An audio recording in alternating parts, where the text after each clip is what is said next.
આજે મળેલી બેઠકમાં નાબાર્ડ દ્વારા ગુજરાતમાં નવી 9 જિલ્લા મધ્યસ્થ બેંક રચવાનો નિર્ણય લેવાયો। સાથે જ સહકારિતા વિભાગે કેબિનેટમાં નિર્ણય કરીને જિલ્લા બેંકો સહિત 9 નવી સહકારી બેંકોને મંજૂરી આપી।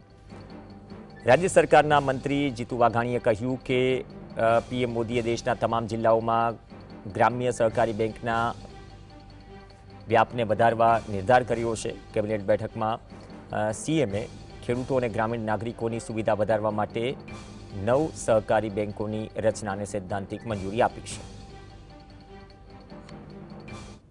પંચમહાલમાંથી વિભાજન થઈને દાહોદ, સાબરકાંઠા બેંકમાંથી વિભાજિત થઈને અરવલ્લી અને સુરત બેંકમાંથી વિભાજિત થઈને તાપી, વડોદરા બેંકમાંથી વિભાજિત થઈને છોટાઉદેપુર, જામનગરમાંથી દેવભૂમિ દ્વારિકા, જૂનાગઢમાંથી પોરબંદર અને ખેડામાંથી આણંદ અને વલસાડમાંથી ડાંગ અને નવસારી એમ 2 અલગ જિલ્લાઓ માટે પણ નવી બેંકો એમ કુલ મળીને 9 બેંકોની રચના કરવા માટેનો નિર્ણય એ સહકારિતા વિભાગ કેન્દ્રની ગાઈડલાઈન મુજબ આજે મંત્રીમંડળમાં